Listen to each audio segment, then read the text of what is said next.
hereby call to order the regular scheduled meeting of the Kildover Hills Board of Commissioners. Thank you all for being here. Why don't we just jump right into it and keep the pledge.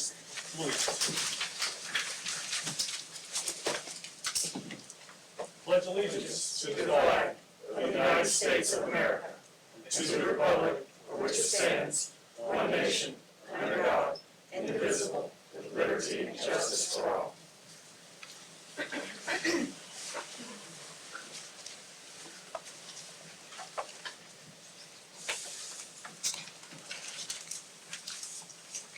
If you will join me for a moment of silence.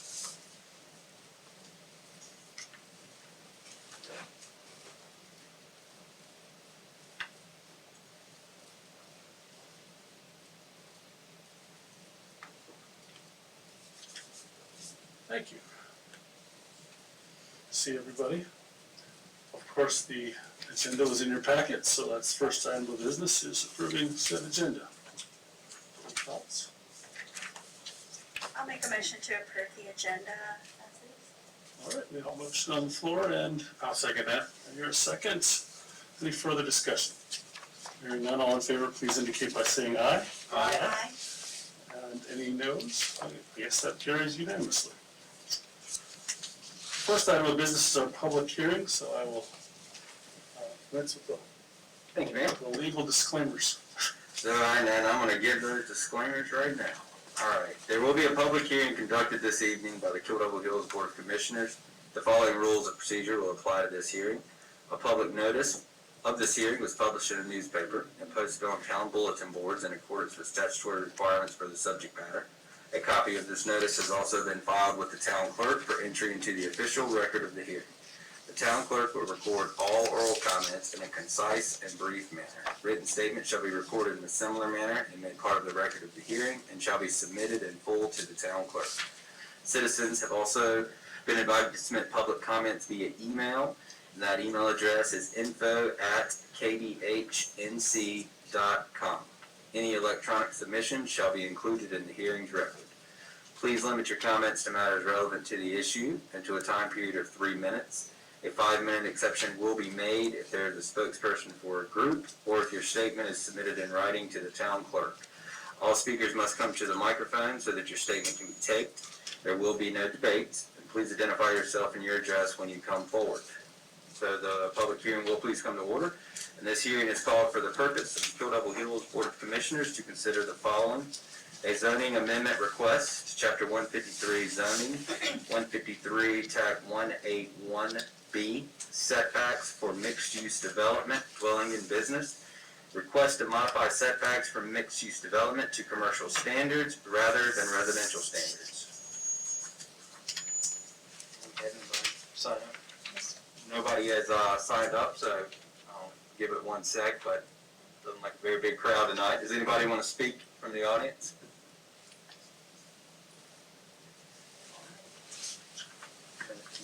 All right, so much to think about there. Actually, we have seen this a couple of times. Obviously, talked about it in August. Planning board looked at it and has brought it back to us. It is forwarded to us for consideration, and we have support of staff on it. And generally, just to put it in layperson's terms for folks who are watching at home or listening here in the audience,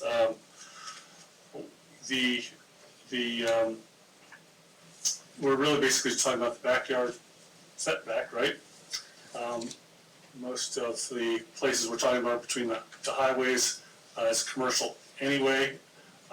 This is really one of those things where it could go either way. If you've got one set of rules for commercial and different for residential, if the way this is written, if it's abutting a residential area, it would have the residential standard, but if it's in the commercial zone, it's going to have that commercial standard. It's pretty logical and straightforward, and I didn't know if anybody had any other comments or any other questions before we move forward on it. Not me, Mayor. I do. So I've reviewed the application. I am, I read the application from Ms. Ryder, I guess, in OBX room at the end. I guess that's how this began.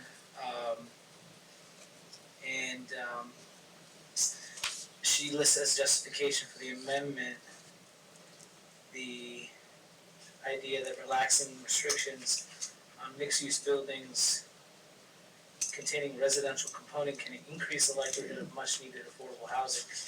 And I'm not questioning, I guess that's a possibility, but, I'm wondering if there's some other motivation for, that's not in this application for that. And I'm also curious of how many properties this affects, if it possibly affects anybody negatively. I know there's nobody here at public comment to object to it, and I guess that's a good sign. But, I do fear that sometimes that doesn't mean that it's a ratification of the general public not to have somebody at public comment. So I think it's our duty to kind of still be the gatekeepers for this, obviously. But my idea is that, I see the application. I guess that's what brings us here today from Ms. Ryder. I'm wondering if there's an alternative reason for the application other than that justification which is listed here in the amendment. And I guess the other thing I'm wondering is how many properties this affects, or will it affect anybody negatively? I guess planning could speak to I other can properties. answer all your questions, okay? Good. The applicant is looking to retrofit an existing commercial building, that's in the commercial zone to have permanent housing, a permanent location for Room at the End. Currently, Room at the End is a program that houses homeless people in the winter months. And it's moved from church to church or various locations, and it changes every week. And there's buses that pick the homeless up and take them to whatever the location is. They get dinner, a shower, breakfast in the morning, and a packed lunch. And it lasts through all the winter months into early spring. And what they're doing is they have their corporate office right now off of Mustian Street right here. And what they want to do is create the permanent facility upstairs for the residents and the downstairs to remain the office and corporate office for Room at the End, and make it all inclusive in one site so that they don't have to rely on others. They've been turned down by all the churches this winter for Room at the End because of the COVID situation. So they are looking to create a more permanent location for Room at the End. What it does for the affordable housing is our existing structures are built to commercial setbacks. And if they are two-story structures and the second story is not doing well in a commercial atmosphere, they will have the ability to convert it to residential apartments or something like that. Right now they can't, so there's no choice of whether they can create additional housing units in town if it was built to a commercial standard. This will allow them to do that, and which really may provide additional dwelling. We've had 3 other businesses in probably the past 9 months call us asking about converting second floor offices into residential units. And they are in the commercial zone. It does protect the residential zone. If the commercial property abuts a residential property, it has to meet that 20% or so. It's not gonna put, even though the commercial building could be at 10, if they wanna put residential, they're gonna have to meet that 20%. So it's not changing, it's not affecting the residential. uses. It's more restrictive if it's going next to residential, even though if it was a straight commercial building, it would be at 10 feet. But if they're gonna do residential, we put in a guard that it would have to meet that 20-foot setback. How many businesses? Any business that was built to the commercial setbacks would have the ability to, we had, Any mixed-use business. and I believe it's actually the building that you're in now, old motorsport Yeah. building, Oh, that there. park. Yeah. I don't know if you're there anymore, but he wanted to remodel and do apartments upstairs and offices downstairs. At one point, we had to tell him no, because it was built to the commercial setbacks, and it would make that a possibility in the future. That was several years ago. So can I ask you two things? Would this have been something that would have been considered had Ms. Ryder not yes, applied for it? we've been talking about it for about 3 months. Okay, so Ms. Ryder applying for it, that just happened. It was coincidence that their issue came up at the same time that we'd been asked enough times that we were talking about, should we really be looking at this? And Cameron's been involved with the affordable housing group for several months, or years really. And Kettle Hills has always been on the cutting edge of trying to provide affordable housing, and this is just seemed to be another step in our heads before the room at the end came in, to be able to offer another way to provide housing units that everybody so desperately wants. Are you at liberty to say what, you said 3 other businesses, are you at liberty to say which 2 of them were on Mustian also. They're older, the Parker Building was one. The building that is on Clark Street was one, the State Farm Building, and then the lawyer's office by the brewing station was one. Heroics was actually built for residential units, so it already has a 20% setback, but that's not in consideration anymore. They don't wanna do that anymore. That building's been sold. I've got something to add as well. You know, we do have existing, a fair amount of mixed use that may be non-conforming and may be built, you know, off that rear property line just for the lay of the land.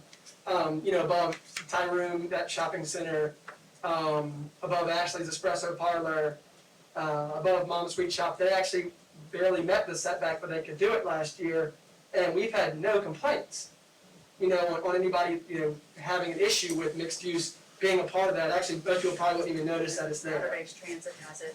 Yeah, and you know, when you're looking at, we do allow for mixed use in the commercial zone, and also, I mean, most would consider the residential portion of that use a lesser use. So why that having a increased setback doesn't really follow, a lot of land use practices, so. Right, that's what I was gonna say, when you really get back to 30,000 feet and you don't think about any of the people involved here at all, and you just look down from the sky and said, okay, why would you have a 30-foot setback in a residential? You wanna have your residents be farther apart, give a better quality of life. What we're talking about is mixed-use development, which is only gonna be allowed in the commercial zone anyway. So if you got all the other commercial properties that can have a 10-foot setback, why would you make it more restrictive? Because the lower impact residential was added or put into that mix. I've always thought that mixed-use development is something that is really encouraged in a lot of our areas. It's really boomed even 20, 30 years ago in the new urbanism movement, where we're out west, particularly where they're moving into farmland and really developing with the eye to have little pods of people so you could walk to get your groceries or walk and take care of most of your needs and have less cars on the road. That whole new urbanism is all about mixed-use development, living above retail, having it be together like that. And I think that will really work in our commercial zone. And like you said, it's the side benefit is it lowers, you know, it allows for more opportunity for older inventory of retail space to be converted and used in a higher, better way, because we certainly have a higher demand for residences right now. There's definitely a shortage, and with the way everything's moving online, a lot of commercial real estate is in less demand. So I have commercial property myself that we explored those ideas. We don't have a setback problem on ours, but you definitely are looking at those things when you have property, and this will open it up to folks that might have the rear yard setback issue, and make more things possible.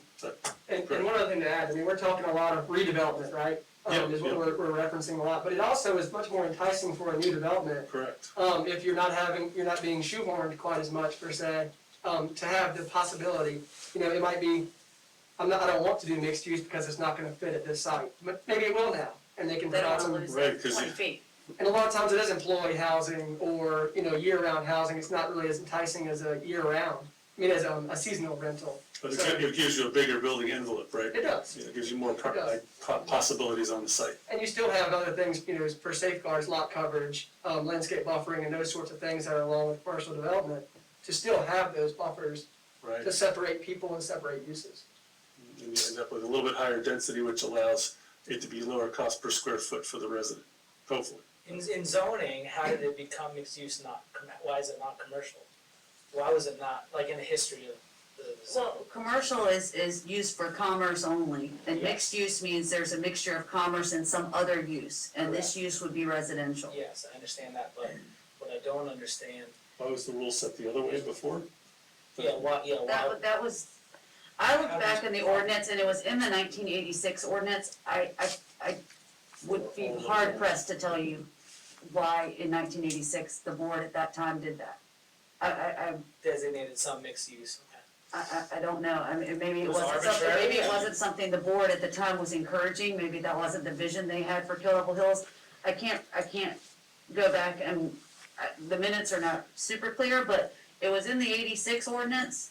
And it may just, What is that, because it's development times change, and that's why the ordinance is a living document, and why we change it nearly every meeting, is there's something coming to y'all for a little tweaking, and, it would be my impression that in 1986, that wasn't the vision that the board at the time had for Killable Hills. why those properties were not zoned commercial initially, because They were commercial, they were commercial initially. they were commercial, What, and they're built to the commercial are setbacks. these mixed properties more dense, like in more of a dense area, like where there's not, is that a, The existing ones? Yeah.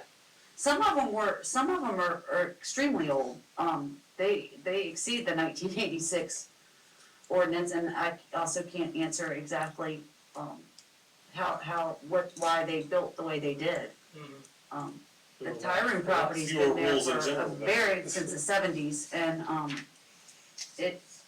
that's, maybe the developer wanted to keep his people upstairs. I know that when Papagayo still had the Croatan Inn, Maxine Rossman housed all of her employees in the Croatan Inn so that they'd show up for work.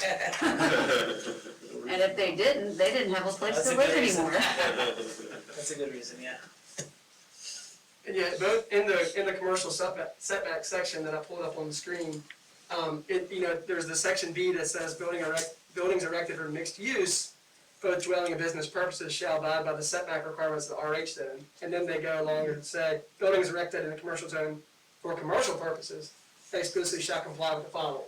So they were separated before, and I always was kind of like, that's interesting, because we do see a lot, and we have a lot of people calling about it, and that's just been the way it's been since we think the 80s. So, Yeah, it seems like what we're changing it to is the more logical and smarter and more, Provides more opportunity. yeah, and it seems to be sort of arbitrary that you would have this one restriction because it was mixed use when the less restrictive, or when the more restrictive rules apply for everything else. Right, but do you not think that some people are gonna be not liking this if it's passed?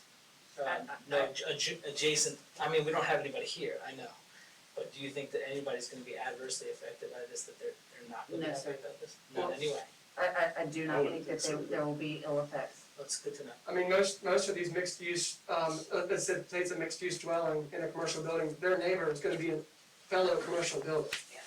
Or someone that is It's not- built in the commercial zone. I mean, it's, Oh, yeah. and the people that are going to reside in this building are choosing to live in a commercial, upstairs from a commercial business. It's, I mean, it's by choice. If there was an adverse thing, it'd be for the person living there because they don't have the setback of themselves from other things. But there's an advantage, so hopefully we have a lower. Some of the and properties if above it's adjacent to the residential low zone, it has to meet the RH requirements to protect the residential low property. So there are adjacent residential properties. Well, none that we're looking at. There may well be in the commercial zone, and much of our commercial zone is built residential. But yeah, there's only certain places where there's one zone abuts the other, not Yeah. too many spots where that takes place. That's a pretty definitive line. Narrow, a little bit here and there. But yeah, I get your worry, is like you're trying to think, well, what could be the downside of this? And Yeah. when I think it all the way through after 11 years on the planning board. I think this one's kind of a no-brainer. I don't think there's any harm that can come to anybody from it. It's a all upside sort of thing, no trade-off sort of scenario. Really, when you read it, you go, well, why wouldn't it be this other way? This is actually more logical. Yeah, I mean, currently, if someone had an office space and they said, well, we'd like to convert this office into a one-bedroom dwelling, we would have to deny it when they could, okay, well, never mind, I'll put retail in it. That's, the residential is a lesser use. So you would think that we would encourage that. Normally, we're trying to encourage lesser use for less impact. You could change the use to another commercial use, but you're saying that the setbacks are now increased, now it's more non-conforming to have a residential unit in there. And it shouldn't be more non-conforming, it should be actually fully conforming. So this is really make more sense, but before it didn't make as much sense. From a planning practice, I see almost all positives and very few, Yeah, that's kinda- there's very little detriment to allowing residences. And it's actually a good planning practice, so. It's really opening up opportunities for buildings that are towards the back of the lot, basically. If you already have a big backyard, no sweat, no foul, doesn't make any difference at all. I hope that allays your fears. You don't want to make sure you Not pick entirely, this up and churn you all over. We have to keep going if there's something else you want to talk No, about. that's good, that was a good, discussion, I appreciate it. Well, yeah, it's a little wonky kind of a thing, but it's great that we were thinking of it before because, like I said, mixed use has a lot of benefits. Down on this end, anybody? All right. If y'all are open for it, would love to hear a motion to move forward. And of course, we've got to do consistency statements and make sure that we have all that stuff in order.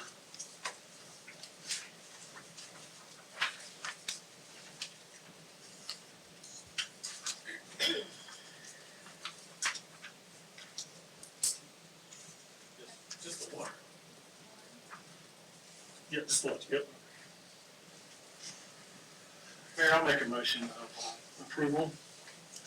The Board of Commissioners finds that the proposed amendment to Chapter 153, zoning 153.181B, setbacks for mixed-use developmental, dwelling and business.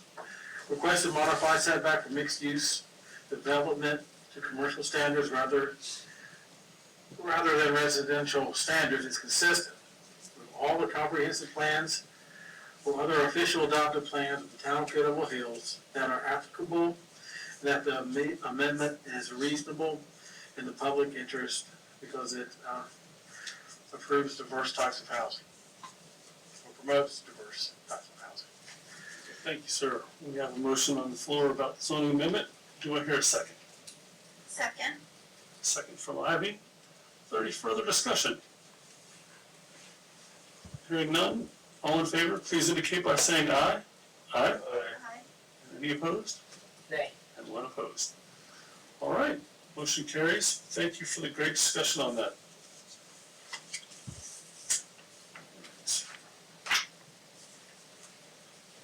Next item on our agenda is, let's see here, public comment again. I guess this is public comment in general, not about this. So one more opportunity for you. If anybody in the audience would like to speak, or has anybody sent anything in? No, nothing new? All right, well, you'll save me having to read all those rules to you. No response to public comment. We'll move on to old business. As we talked about in a previous meeting, we've got an opening on the planning board, and we were given it a little extra time to give everybody a little more opportunity to apply and also to talk to folks and that sort of thing. We have one of our applicants here in the audience. I'd just like to open up the floor for discussion. Planning board. Mayor, I'd like to indicate that I've worked with Dylan on the West Side group and have found him to be very consistent in his thought process and in trying to promote the town of Pittable Hills. and I would certainly endorse him for an appointment on the planning board. So I'd like to make that as a comment. All right. Good comment. Anybody else have any thoughts about any of the other applicants or folks that we've talked to? I would absolutely agree with Terry. I think Dylan would be a great addition to the planning board. I'll also chime in, you know, Dylan's probably got one of the best attendance at our meetings. And less stressed for sure. Thank you. But all the applicants we had a tough decision to make. Yeah. But you know, And we were very fortunate to have so many talented people offering themselves for these positions, and we got to know Dylan pretty well during the last election, and he always came very prepared to all the meetings and the forum and all that sort of thing, always up on all the issues. I got to sit right next to him, saw how prepared he was. I was like, wow, this is great, coming out of the gate. So yeah, I think you have a lot of support up here, and if I'm hearing correctly, that's who we'd like to put forward. Yes. I'll make a motion to appoint Dylan Hiking. Excellent. We have a motion Second. and a second. Any further discussion? All right, all in favor of Dylan joining the planning board, please indicate by saying aye. Aye. Any opposed?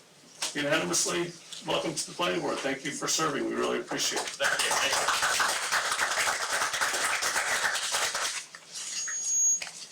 All right, our first item of new business is the flood insurance policy update. Exciting stuff. I know this is thrilling information. We love policy. The town of Kettle Hills is currently under review from the community rating system, which offers all flood insurance policies a discount based on our score. Right now, we are a class 6, and we get all of our citizens get a 20% discount for the work that we do to try to promote safe building and prevent properties from flooding. And part of it you did 2 meetings ago, which was the update to our target audience and our our outreach planning, and all that's been incorporated into the program for public information update that we've been working on as part of the CRS. One other aspect that they didn't tell me needed to be updated, but I'm doing it for you now, is the flood insurance policies, current flood insurance policies in the town of Kettle Hills.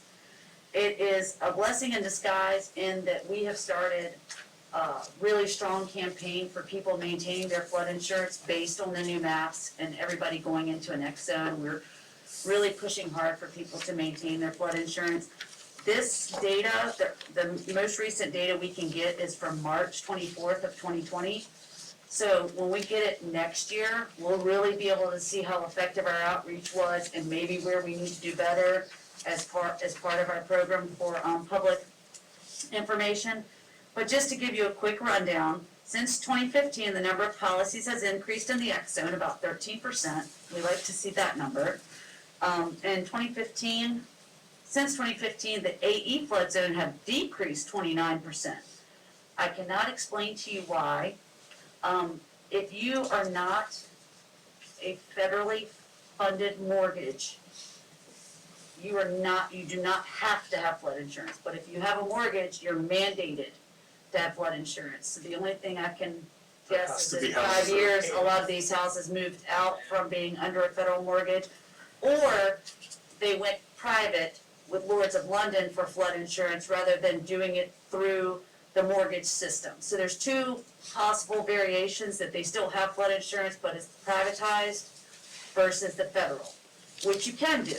So, but they won't give me that information because there's privacy issues. 2015, we decreased in the B zone by 8%. That also could be the change in types of property built. 2015, policies in force decreased approximately 11%. However, insurance in force remained level. Our average coverage for an existing policy is approximately $256,000. And there's a lot of data on the next 3 pages. that gives you a lot of information about flood insurance and how much coverage there is and how much people are paying in premiums. By far, we have the most policies in our AE zone.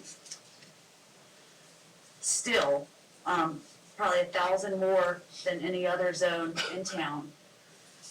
But our AE zone is also the largest flood zone we have in town, so that works. And with that, I'll answer any questions that you might have. But if y'all look at this information and understand what I'm trying to disseminate to you, I would appreciate if you would incorporate that into this update also and go ahead and adopt the update as a whole, the two things that y'all have worked through the past several months so that we can submit it to the CRS program and keep our class 6 score. Gotcha. Just to ask one quick question. So, you said 13% more policies since 2015. How many more properties have buildings on them than they did in 2015? In percentage terms, do you think? So we were still at about 80% build out in 2015, and we're somewhere in the 80 to 81 or 2, and that came from our land use plan numbers. You know, we've been working through the land use plan for quite some time now. So the build out's not dramatically different. The type of buildings is. You know, obviously we have some larger structures. We've had a hotel. We've had several apartment buildings being built, but some of that land already had structures on it and it's been redeveloped. So there's not been a lot of raw land except for in our new subdivision, and that only has 4 houses right now. So that's not really calculated in this March number, even though 3 of those houses that were done by March would have fallen under the flood insurance. They would be required if there was a mortgage. But, so a lot of ours is redevelopment and not continued development of raw land. Gotcha. So that sort of leads in my second question, which is, so I guess we'll look at all this stuff in a year or 2 years probably. What would you consider success? Is if we can keep those X policies, we want that number to increase, because we've gone from having over almost 5,000 properties in flood zones to 500 properties in flood zones with the maps that were adopted in June. Right.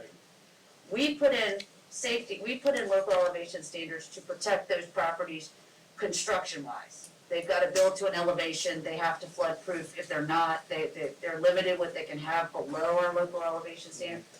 But we're really encouraging people to keep their flood insurance, so if the maps change again, they're not penalized When they put them back into a flood. because they'll have to pay actuals Thanks. on the new maps instead of having a grandfathered policy Which would be lower. from now until then that would sustain them at the level that they're at today. So we've really been pushing hard. We've done videos, we've done a lot of publications, we've spoken to the real estate brokers, we've spoken to the mortgage brokers, contractors, engineer meetings, just telling anybody who will say, please, please encourage people to keep Hold flood on to their insurance, flood even if it's a preferred rate policy, keep flood insurance, because you will be grandfathered at that level. So if the maps change in the future, which we fully suspect they that will. they will, Yep. that you're not gonna go from this grandfathered policy that you might have today to actuals and make it an economic hardship on you to the extent that you may not be able to keep your home. Some of those It'd be a numbers game are, changer, some yeah. of those numbers jump thousands of dollars. You know, it goes from $500 to $10,000 or $11,000. So if you just hang on to your flood insurance, you're gonna, it's money once a year that I know you could save, but in the long run, if this is gonna be your home for a while, really, really wanna encourage you to keep your flood insurance So if policies. I'm And that's getting what this- we're gonna use this for, to see if we need to do additional targets, do we need to send letters, what kind of outreach can we do to keep encouraging people to keep their flood insurance? So if I'm reading it correctly, tell me if I'm getting this wrong. In our little town of 7,000 people, there's 4,500 properties that next year they might say, oh, I don't have to have insurance, I'll just not have insurance. Correct. And those 4,500 properties could then be back into a flood being on a flood map the next time they adjust them, and then their rates would go way up. That's the message we're trying to Yes, get. and if you look, I will turn you to the first page of my, if you look at those pre-firm properties, and you see 273 that are in an 80 zone, pre-firm means they were built before we had flood maps, Okay, okay? So they have flood policies that are extremely inexpensive, in the $100 to $200 range. those are the ones that really shouldn't give it up. And let's think of an Avalon flat top that sits at a grade 6, No give. that's got a pre-firm policy. They'd never get, If a new map gets adopted and they're at a 9, they're 3 foot below, and their insurance will be in the tens of thousands of dollars, not 150 for a pre-firm policy. those couple hundred have the most of this. So, So success would be none of them let it go, and worst case scenario, they all let it go. and depending on what the correction is in the maps, it could throw a lot of the town below base flood. The previous maps before the 2006, our elevations were slightly lower. We had 6s and 7s. So those people got to keep their flood insurance when they moved to an 8, because they It's been an were 8 since. grandfathered. If it changes to a 9 or a 10 with the new maps, and they've dropped their flood insurance and they're at a 7, they're 3 foot below base flood. Which is why the insurance companies would charge you much, much more. Much, much more. So it's just really important to, and that's what our main focus with this update was, and y'all saw it in August when we looked at our target audiences. We're sending letters out to ex-flood zone property owners that are in the ex-flood zone now, encouraging them to maintain their flood insurance. Because the ex-zone includes our ocean front. Yeah, Most of our ocean front is now outside of a special flood hazard area. which defies logic. So And hopefully they know it. I don't know. they've moved from a VE 11 to out of a special flood hazard area. So, Yeah. there's a lot of risk Yes. out there, so. I've all seen velocity waves move through a whole lot of that area. But in the nature of where we live though, we've gotten a lot of phone calls. And it's saying, I got this letter from my lender saying I can drop my flood insurance. That's not a good idea, is it? Oh, that's And we can't good. say loudly enough. No, that's not a good idea to drop it. Well, that's good that they're calling and asking and getting good advice. And I think people understand how vulnerable a place it is to live and how important it is, so we'll keep pushing the message. Well, that's good. It says on our notes here, no action is necessary. Was there That anything was you wanted to do? corrected Friday. No, we do need a motion. We do need a motion. That's what I thought I heard you I say. need you to accept these numbers and incorporate it into the overall update that y'all looked at in August, so that would be an updated 2020 PPI. All right, I hear the word "so moved" coming from somewhere. I'll take a stab at it. All right, please do, sir. I would move that we adopt the updated, and see, make sure I'm right here, Meredith. The updated Killable Hills program for public information plan presented at the August 10th, 2020 meeting, including the flood insurance policy update 2020 presented at tonight's meeting. I'll second that. Does that cover? Okay. And that would update the entire PPI, because that's the two things that are in it, so yes, sir. Now we have an updated PPO. We got a motion and a second. All right, last chance. Any further discussion? All right, hearing none, all in favor, please indicate by saying aye. Aye. Any opposed, nay? Motion carries unanimously. Thank you very much. Thank you for all of that. I like to see Phil writing things down. All right, let's see. We've got item number 2 under new business is the procedure for the disposition of real property and a review of the offer for, I won't go into all the details, you know what property we're talking about, or the end of town there on the east side of the bypass. So you've got all that stuff in your packet. I don't know if you want to give a quick overview for the public. Sure. This is, as you alluded to, the 8th Street property that the town had purchased a number of years ago for the possibility of a joint fire station with the town of Nags Head. We have received an offer to purchase, and as we've discussed, there are certain statutes that apply to this and that we would need to follow. We've outlined the different ways that the property could be sold, public auction, sealed bids, upset bids, and then it goes into some additional details. What the staff would like to recommend to the board this evening is that you authorize and direct the town manager and the town attorney to investigate the proposals for compliance with North Carolina law, excuse me, and to negotiate the terms of the offer with the MPF Investment Company, LP, as may be necessary, and that upon completion of negotiation and receipt of a valid bid, the matter returned to the board for further consideration, along with a resolution authorizing the upset bid process for sale of 2011 South Croatan Highway, 0 South Croatan Highway adjacent thereto, and 2032 Wrightsville Avenue, including acceptance of the offer and authorizing the upset bid process. And a motion would be in order. All right, before we get too deep in that, does everybody understand the upset bid process? It was explained to everybody, making sure. And if I understand it correctly, the person, or the group making the offer would have to put the 5%, whatever that formula is, down somewhere in the neighborhood of $75,000. Right. And then, any future, after you get the upset bid going, they'd have to bid it up by at least, it's 5% plus, It's another it's another 5. formula, but it's Yeah. about 5%, right? It's very detailed, very straightforward. A little bit of math, but nothing too crazy. Right. But it has to be like a significant amount more, and they have a certain amount of Yes, time to do that. It's And not the old silent auction where you just up it No. $1. so it might take a little time, then you have to wait again, and if there's, it's only when no offer comes in that person is the one that, Right, You and then, consider. but, and you can still say no at that point. yes, sir. Right. Very So good. even at the very end, you could say no if you didn't like how it turned out. Right, yes, sir.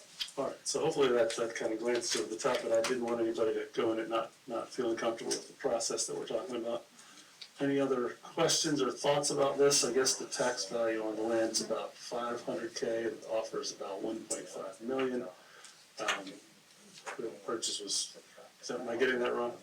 But the purchase was a good while back prior to the fall of the empire, so its former value would be not really relevant. But anyway, yeah, it's nice that somebody wants to, it's a very high value because it's a signalized intersection. The town of Nags Head is, I talked to Ben Cahoon the other day, there really isn't anybody kicking around that idea anymore. That idea has been put to bed pretty firmly at this point. So it's a high value piece of property that we don't have, the town doesn't necessarily have any need or use for, although the money it might bring in could allow us to do other things. Land-wise, there's lots of options there. But this is sort of put into motion by the fact that somebody took an interest in it. So Yes, it's sir. not really listed for sale or anything.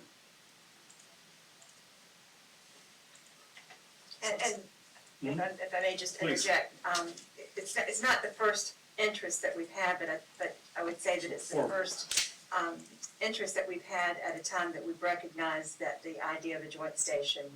Oh, right, Not in the yes, future. that's a good point, yes. There was some other times.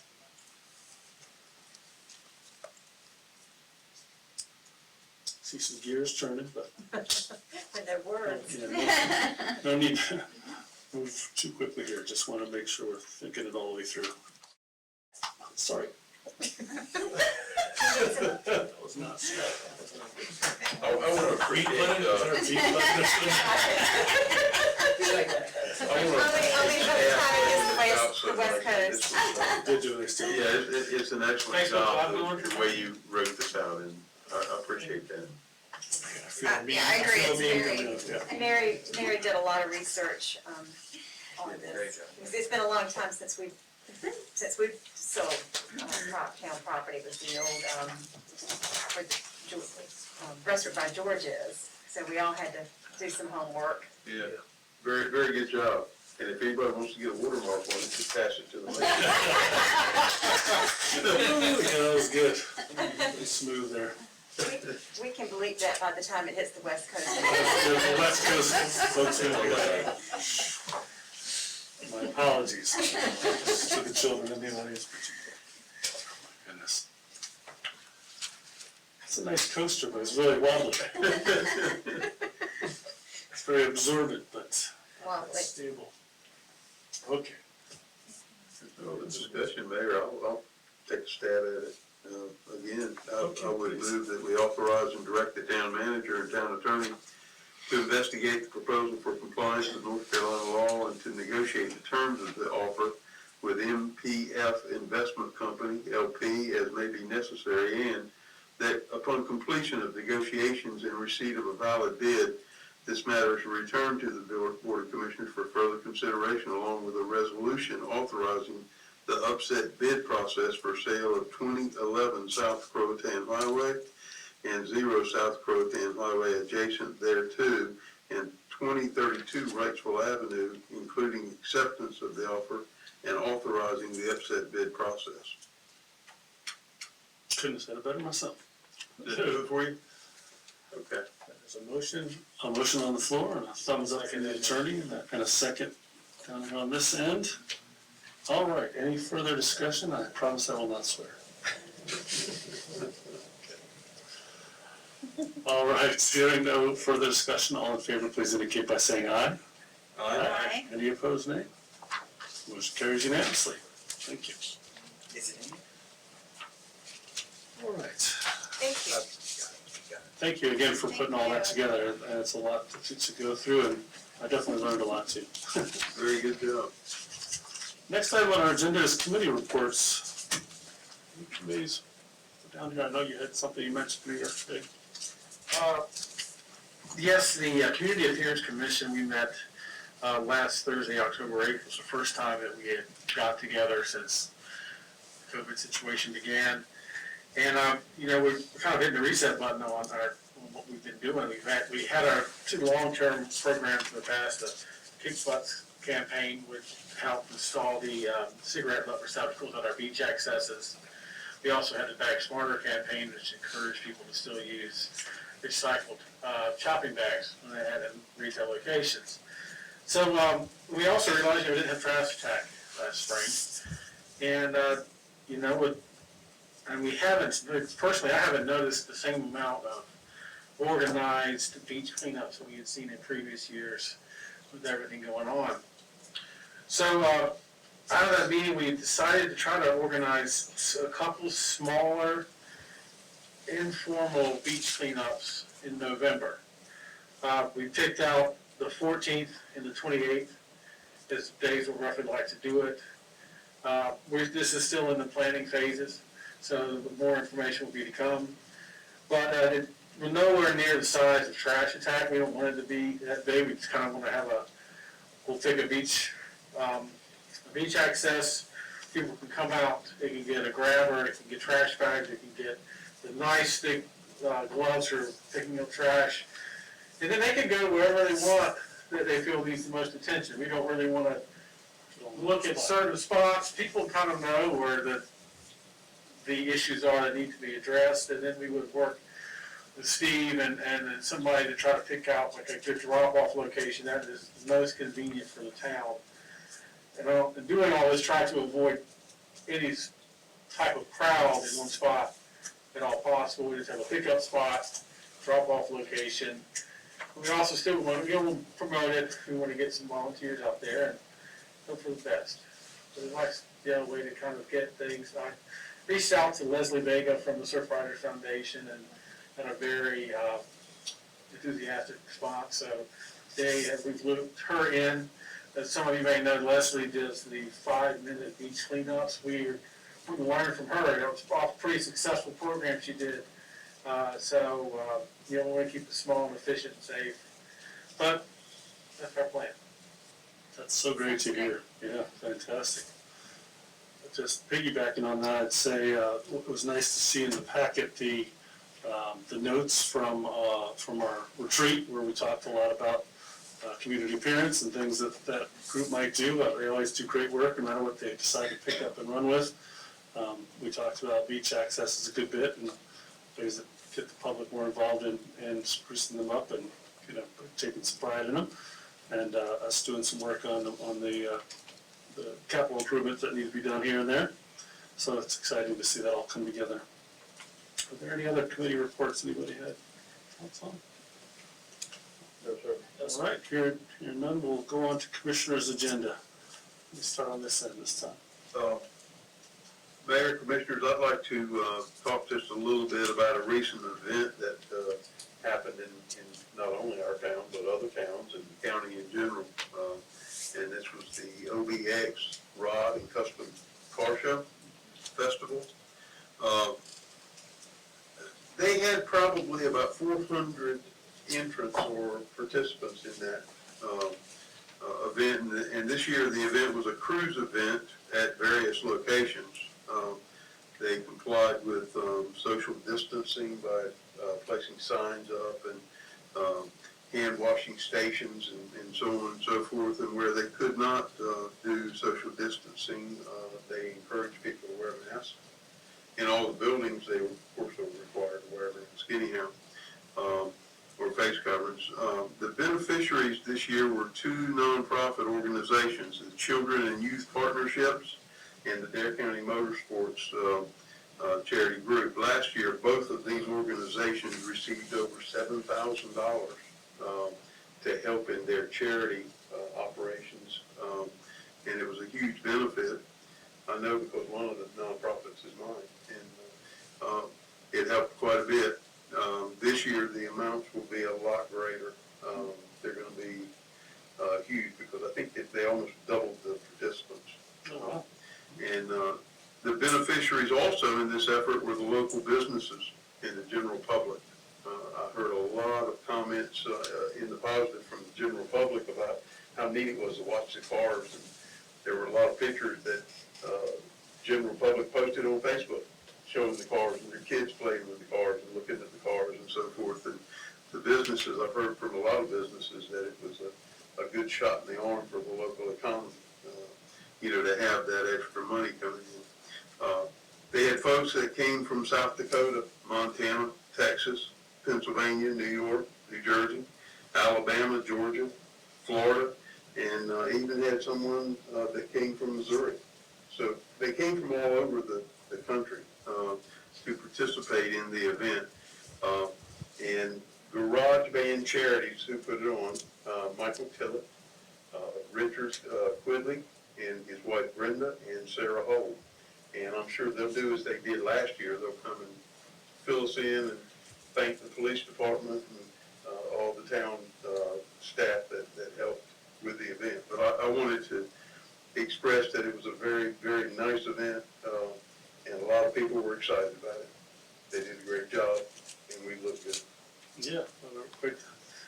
Desirable destination and with a benefit in all those ways I've mentioned. I saw BJ took his family out there, Yeah. saw some photos. Yeah, my kids loved it. I think it's something, as a town, in future years where it's easier to do, we should embrace it even more. So, especially since it doubled in participants, so Yeah. that's great. And, yeah, my kids loved it. We went out even at night and watched them. At night, it's different. It's even more special at night when they're riding around a little bit, and got to see some of that too. So it was different and exciting. Something exciting. And one pull up behind me in traffic and Well, yeah. They got Yeah, they were wild looking, Take some no photos doubt. for sure. there's some really neat vehicles running around. Oh, beautiful. But the one, I'll just add that one of the charities that they benefit is the Children and Youth Partnership. Yep, And that's great where organization. people can go over to Manio and whatever they might need, they give them. Whether it's a bag of diapers or some school supplies or whatever, they do fantastic work.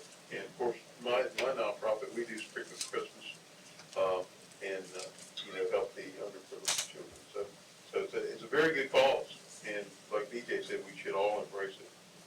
Yeah, it's a win-win. It's super cool. Yeah. Oh, very exciting. Did you help anything? No, I just Just agree. kinda going It's this great. way, man. I'm looking forward to next year's. Yeah, all right.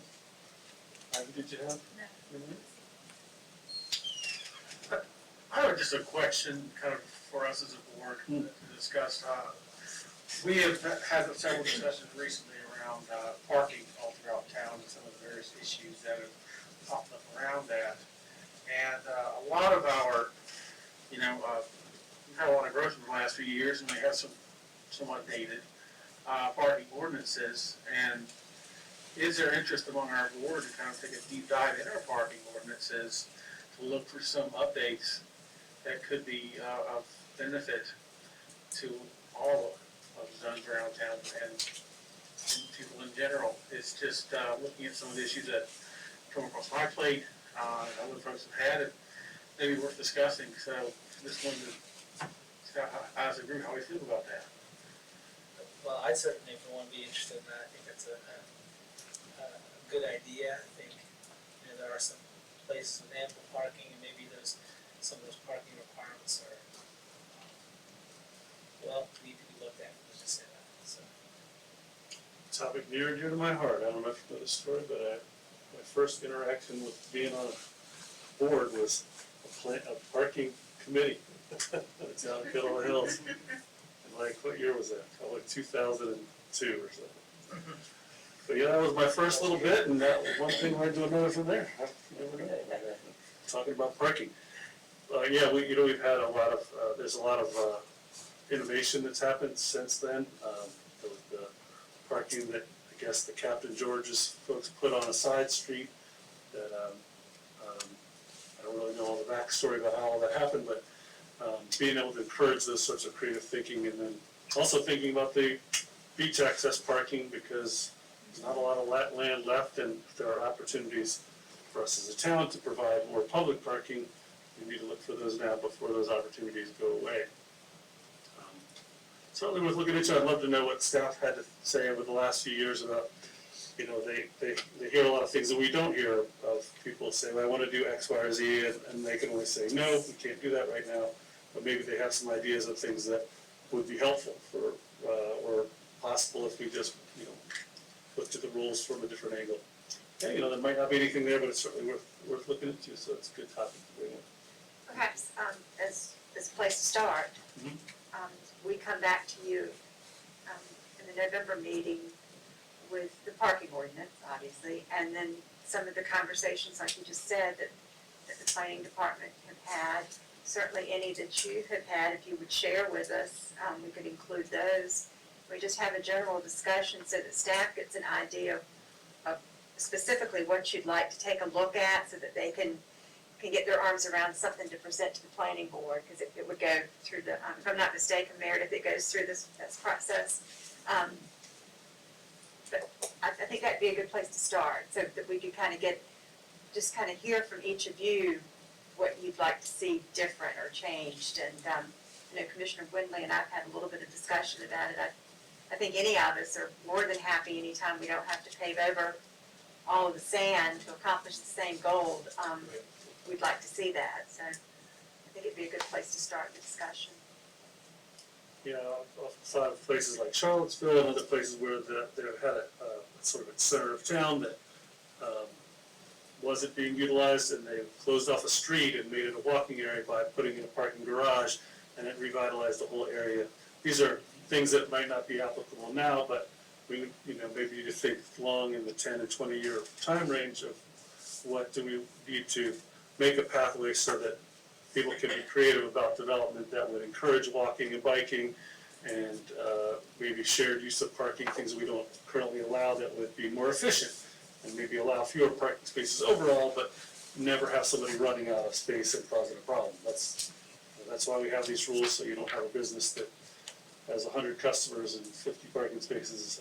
You wouldn't want it that way, but the other way around is a problem too, so we try to strike that balance at all times as we grow as a community and evolve and change over time.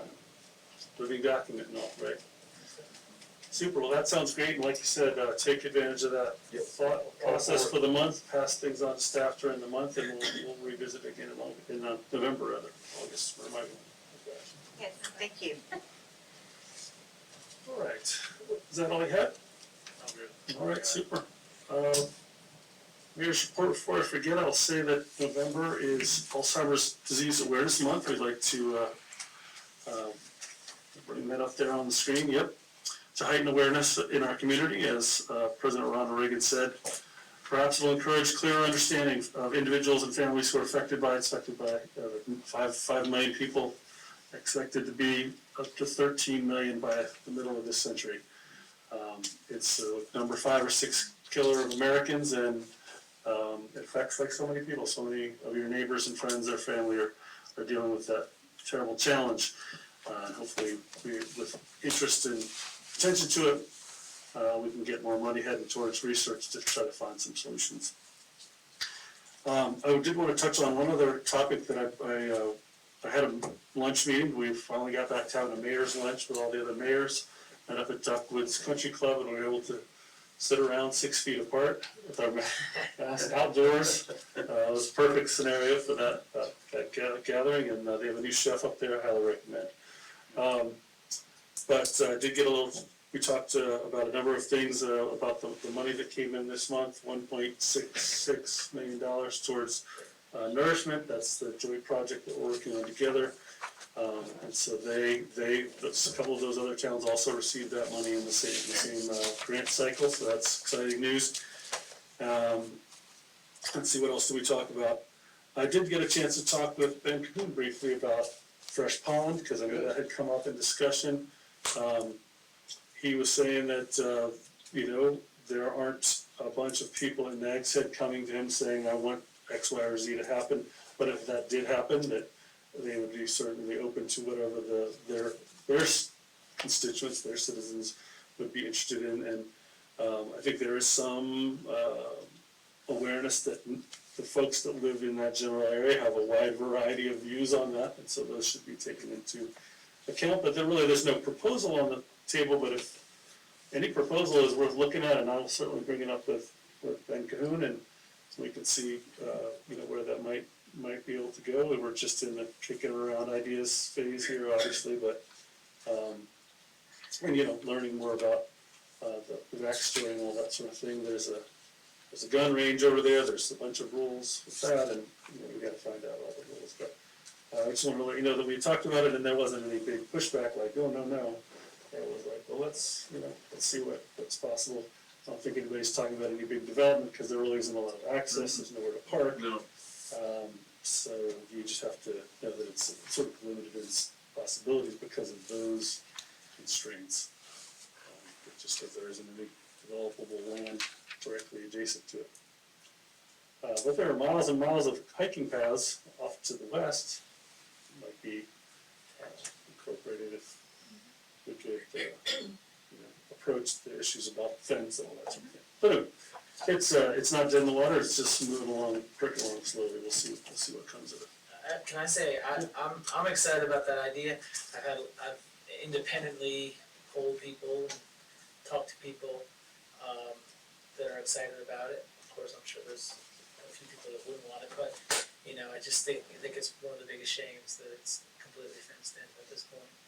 It's such a beautiful spot, and it'd be like having a fence around Nags Head Woods. So, I'm going to actively, talk to people and try to push that, push them forward, because I don't even think they think it. Some people don't even think it's possible. Some people think it's possible.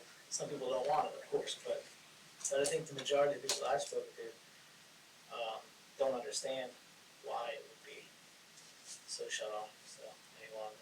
So just want to make that point. Yeah, I'm looking forward to digging into the map and seeing what all is adjacent to it, because I have to say I don't really know. There's private property that bounds up to it. There's a little bit of town property that's used for the water department. So yeah, I don't really know what the possibilities are, but I'm looking forward to checking it out. You never know. Oh, let's see, I already covered that, and I think that is all I've got. So we're on to the town manager's agenda. What was that? Oh, you're right, I guess I need a motion if I wanted to recommend approval of the proclamation, a motion to adopt the Alzheimer's Disease Awareness Month proclamation. So We could do that by consensus, Mayor, that's how we would handle I'll it. put it in consensus. Oh, okay. There we go. That's good. Sounds good, perfect. Everybody was nodding their head. Oh, yes.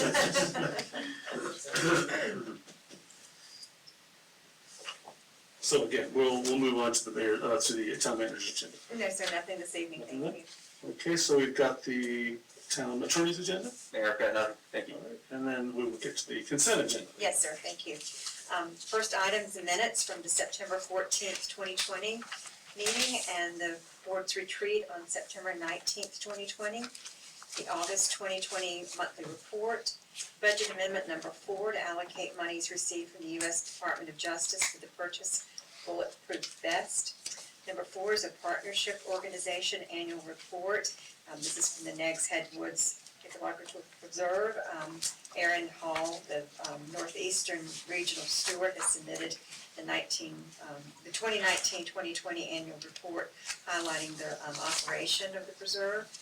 Number 5 is the recommended resolution authorizing the sale of unclaimed and found properties. The attached resolution authorizes the sale of the listed items. The town of Killable Hills utilizes govdeals.com for surplus and found or unclaimed properties. As presented at this meeting, approval of the consent agenda will record the board's authorization for the sale of unclaimed property in accordance with the requirement of the general statute. Number 6 is the annexation of lots 3 and 4 in Pine Grove Subdivision. This is back off West First Street. This is the remaining 2 lots in that subdivision that are not currently in the town of Killable Hills. One of the owners of one of the lots is interested in building, and the owner of the lot in between was willing to also participate in the petition for the voluntary annexation. Approval of the consent agenda will approve a resolution directing the town clerk to investigate a petition received under North Carolina General Statute 160A31 and schedule the petition for voluntary annexation of lots 3 and 4 Pine Grove Subdivision and the accompanying amendment to the Killable Hills zoning map for public hearing on Monday, November 9th, 2020 at 6 p.m. Staff recommends approval of the consent agenda as presented, and a motion would be in order. I'll make a motion to approve the consent agenda as is. All right, we have a motion from, Second. and a motion and a second. Any further discussion? Debbie, can I ask you, Ms. Diaz, if I could ask you, what, is that, those lots at the end of West First Street, is there an easement there for that bike path that cuts through it? There is, okay. Yes. So that all stays the same, everything stays the same, I was just annexing those properties from the county. Right, the easement was received when we actually did the cut through. Okay. And then, at the time that the property that, the Bunch family has their home on, and they also own one of the vacant properties, those other 2 properties were not interested in annexation at the time, Okay. but they are now with the desire to build. Because it includes property on the other side of the cul-de-sac too, on that, Yes. just a little bit, a small piece of it. All right, I that's all. guess it's all in town. That's, Makes it much easier for police and fire Services, everything, services and sure. water services and everything. great, sounds good. Nothing further, thank you. Thank you. Cleans it up a little bit, makes it make Yes, sir. sense, yep. So we have a motion and a second, we have a little discussion, any further discussion? Hearing none, all in favor, please indicate by saying aye. Aye. Any opposed, nay? And motion carries unanimously. Thank you very much. Thank you. That wraps up our agenda. So I want to thank everybody again for coming out and being here in person, and all of you that are listening wherever else you might be listening, YouTube later on and all that sort of thing. And again, my apologies for my outburst. So everybody have a great night. Thanks so much. One more public. Oh, second public comment. See, it goes on the next page. It throws me off when that happens. Sorry, I unbanged that. So, would anyone else like to comment on my? He unbanged and everything. Is that legit? I think that's a thing. About as formal as they can get. There we go. We'll, there's 2 things we'll just forget ever happened. Hearing no public comment, we will bring public comment to a close. No response to public comment is necessary. And we have a motion to adjourn. I'll second it. We've got a second. Any further discussion? All in favor, please say yes. Yes. Let's be adjourned. Thank you so much. All right, see you later, guys. Now you gotta rebang it. Okay, now we're really.